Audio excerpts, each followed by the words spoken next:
Good evening, ladies and gentlemen. Thank you for tuning in to yet another little blog and rant, or whatever you want to call it, from Geoff and I. This evening, we're going to talk about our game Las Malvinas, which is the Falklands crisis, to those of us who are not Argentine. Um, Also known as the infamous gotcha headline from the Sun newspaper. What Geoff and I are going to tell you a little bit about is what's going to be in the box, how we're going to present it. We'll let you have a decent look at some mapping that we've got done. We also have some OB stuff that we can maybe share a little bit off with you, just to get an idea of what's going to be in the game. Geoff, how are you getting on with it? Right, well, yesterday we went through and we did the initial formatting for the naval units, so I just need to spread that down the rest of the OB. I've almost got the air formatting for the British, so it's basically what aircraft are based on what ship when, and the transfers of aircraft between ships, those are all done months ago. And so really the next thing we need to do at some point is just to go through the army. I think I will try and have the army units what's on what ship as it's being transported. Probably get that done before I go through the other stuff with John. But now we've looked at the map, I have a very good idea of how I'm going to do my final formatting of what exactly goes to what hex. Yeah, so we're getting very, very close to this. Yeah, the army stuff might not need to be quite as detailed in terms of what ships, as long as we've got enough shipping capacity. Because a player might want. I mean, obviously it would be handy to have it for the amphibious assaults at San Carlos and along at Bluff Cove. That's pretty much common knowledge, I would hope. I'll tell you what we do need to be a little bit concerned about here, though, is over detailing it. Now, so you all know, guys, what we're probably going to do with this is have aircraft in pairs.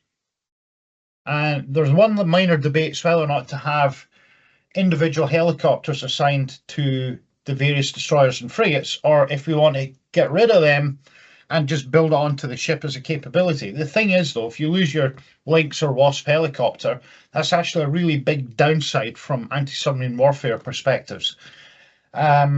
What I'm concerned about is this particular set of rules. We are actually doing it essentially in sort of 1/3 of a day, 8-hour time segments, starting with the beginning of the war. So it's quite a big game in terms of the time commitment at some level. That said, we'll have quite a number of good scenarios, I think, from it. The ones that I can think of, obviously, is the Grand Campaign, which is a whole shebang from the moment the Argentines take the place. There'll then be a gap, and you can set it up as the task force starts to arrive. The total exclusion zone is put in place, and then naval operations and air operations occur. That should give us multiple scenarios, I would imagine, Geoff. I think we would have the initial Argentine invasion, which, being honest with you guys, that's going to be a learning module, so you understand how an amphibious assault works. There'll be perhaps a couple of SSNs against the Argentine surface fleet as a separate module. There will be the Argentine airstrikes on, was it the first big day, when they fired an exocet into Sheffield and whatnot. That might be worth looking at. And also, there was one of the days, and I can't remember if it's right at the beginning or just after the beginning, about the same time they did Sheffield, when the Argentines realised that they really couldn't afford to fly their older bombers like the Canberras because the RAF brutalised them. Or sorry, the Fleet Air Arm brutalised them. Then you've got, we could do, was it Alacrity that went through the Sound? Yep. Yeah, we could do her dash and see what you can sink. And then you've obviously the San Carlos invasion. We've got South Georgia on map as well, so that'll have to get handled. And we've got a couple of other things that we can do. One of the things we're looking at are a couple of what-if assets.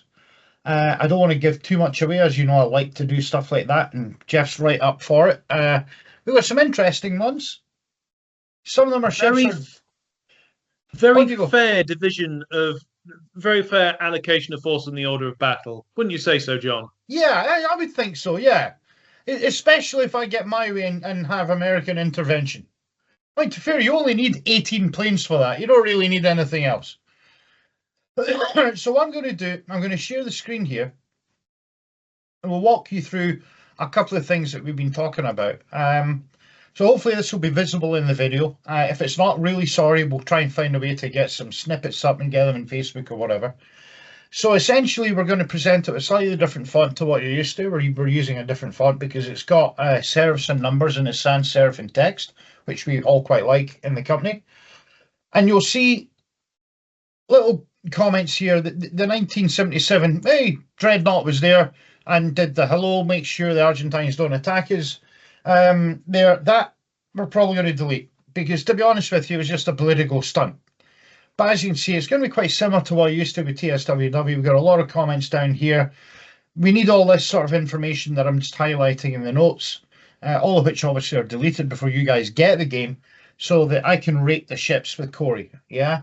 So as we go down, you'll notice we've got information there about what's on the various ships. And we know as we go down, there's going to be a little bit more because let's face it, guys, we do have something interesting. It's called carriers. So we've got Hermes Invincible, which Geoff is still working on putting in all the air units for it. So you get an idea there. And further on, you'll see lots of little things, you know, little notes of what was happening at the time. Now, these we're probably going to put in as a historical note so that players can get a feel for it and understand what's going on. So that gives you an idea of what's in these OBs. There's an awful lot of research has been done. It's very accurate, which I think is really cool. And a lot of the credit for this goes to Geoff, who's done a phenomenal amount of work on it. So well done, Geoff. Hugely excited and interested in it. Excuse me, guys. This chest infection still isn't clear fully, but we're getting there.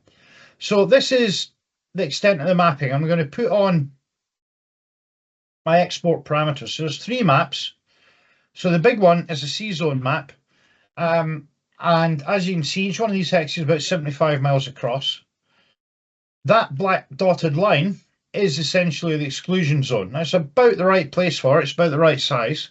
But as you can see, it goes through different sea zones. Now, the Belgrano just so happened to be sunk slightly outside of that.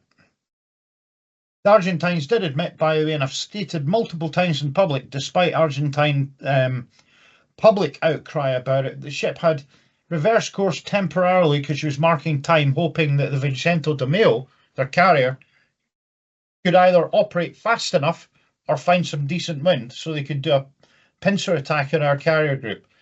So the Argentine Navy were fully aware that we're likely to get shot at, and it's their fault in their minds that they didn't do a better job of protecting their cruiser. So the rule will have something to do with if the TES or you're adjacent to it, you can be engaged by the Royal Navy.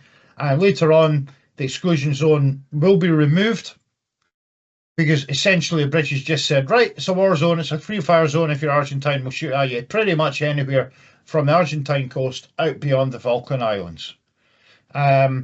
So, you know, that's that bit there. South Georgia's over here. You can see it there. There's not a whole lot to see in the place because really it is just basically some Arctic and tundra and bloody Great Mountains.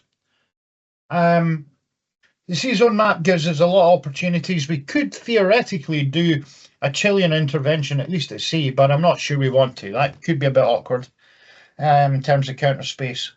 Now, speaking of the counters, because we are going quite detailed with this, we're looking at around 1,000 counters in the game, before 280 counter sheets. The actual map size, still 15 miles to the hex, because the Falklands are remarkably big. I was quite shocked at how big they were when I started doing this. So the key bit is that area there, and I'm intentionally not zooming in because I don't want to get too much detail quite yet as to why we're doing this. But you will notice that the terrain's not great. The weather zones are absolutely awful, by the way, and you can't see what these are on this because the editor inserts them when we export it. But suffice it to say, it's not going to be a cakewalk. And there will be a bit more terrain goes on to these maps, probably some swamp and marsh type stuff. And the way the geography works, you can actually see why the British did things like what initially I perceived as a pointless operation, the taking a Goose Green. It is a key choke point, and it's something that the player might want to take, depending on how the Argentines are set up. So Geoff has a similar file for the Argentine military to the one that I showed you for the British, and hopefully that gives you a bit of a walkthrough. I think we'll have between 10 and 20 scenarios. Some will be learning scenarios and modules. And I think it's going to be a really exciting game. If we can, we might do a 1988, something like that, when the Harriers have been upgraded and The British have some F4s down there and see if, because the Argentines did think about it again, and see what happens then. Whether we can do that will be space dependent. I've got to be honest, we are really tight in space in the game already. Unit scales for ships, obviously individual ships. The landing craft will not be shown individually because we don't need them.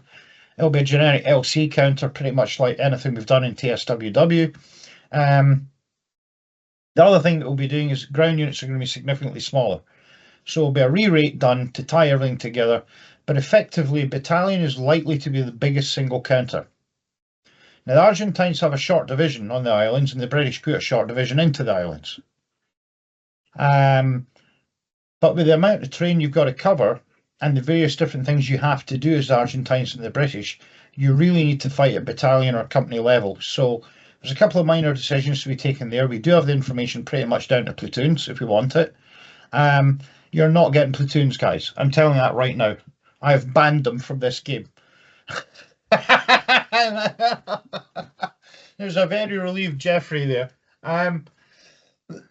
So that essentially draws this short video on what we've got here to a close. Geoff, thanks for being here. Have you got anything more you want to add about it, by the way? Not really. Well, if this all goes well, I remember you saying that this could be the precursor to modern warfare games. Yeah. So, yeah. I think where I want it to go, obviously if we're going to try and do, I don't know, a GI UK gap game, which I think would be really cool, we aren't going to do that at individual helicopters, guys. There's no way.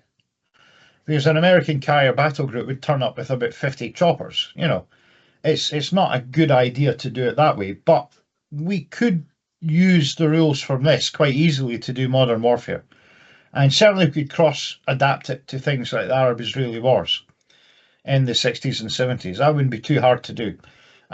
We could also look at some of the stuff that happened around the northern edge of South Africa.